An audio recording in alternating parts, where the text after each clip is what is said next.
Hi everyone, I'm Dr. Katie Snow, and today we're at Kroger's doing a healthy grocery haul, and we're going to take a look at sweeteners and give you the good and the bad about sweeteners. So before we get started, I want to make sure that you like this video and subscribe to our YouTube channel so that you can see more quality videos like this.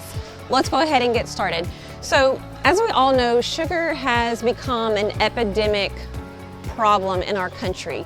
We have children as young as 5 years old who are showing signs of non-alcoholic fatty liver disease, and this is just unacceptable. So we've really got to get a hold to the amount of sugar that we are putting in our bodies. It's estimated that we are eating our body weight in sugar in pounds per year. So say somebody who weighs 150 pounds, it's said that they are eating around 150 pounds of sugar per year.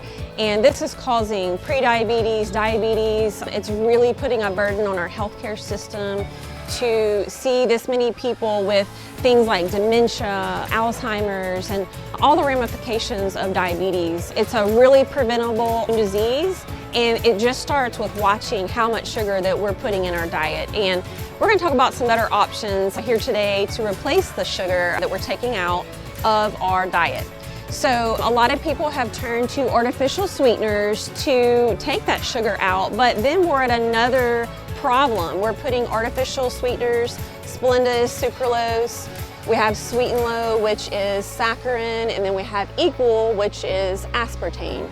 And this is an equal or maybe even worse problem because then we're seeing people have, it's a neurotoxin. These artificial sweeteners, they're chemicals that the brain cannot tolerate, and it's not fooling the body. The body is actually responding to sweetener as a hormone response. So you put sweetener in, the body is going to it's going to stimulate an insulin response, and then later on you're just going to be hungry again because you've increased the amount of insulin, a spike in insulin, and so that just basically goes to show the body is now hungry again. And so this is not fooling the body doing these artificial sweeteners. So let's talk about 3 options that are healthier that we can start right now, just replacing the sugar and replacing the artificial sweeteners with. And the price is about the same, and a lot of them, the taste is about the same. So we'll start by looking at a sugar alcohol. So sugar alcohols like erythritol, xylitol, maltolol. So these are different sweeteners that have less calorie. They're not a 0 calorie, it's less calories, and they're a healthier version than using an artificial sweetener. However, in large quantities, they can cause diarrhea or a little upset tummy. So as long as you're using these in small quantities, it's a good option.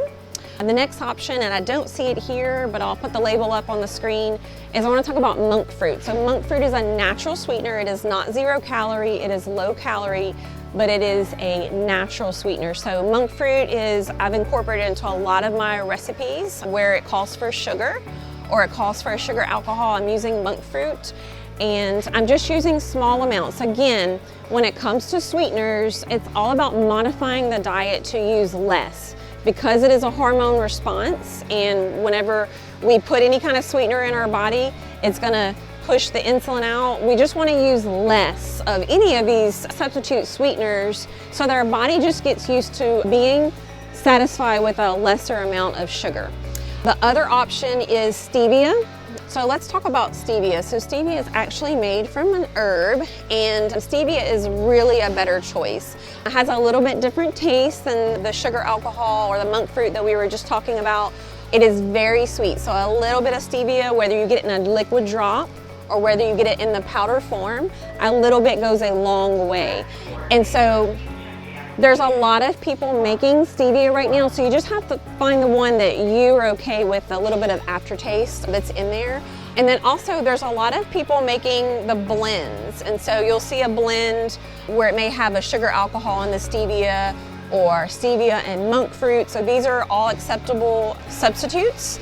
The good thing too is you can put these little packets in your purse or in your pocket, and so if you're gonna go have coffee with some friends, or even if you're baking something to bring somewhere, you can use these as a sugar substitute in a recipe. So these are some good acceptable substitutes for these artificial sweeteners and for the sugar that we were talking about.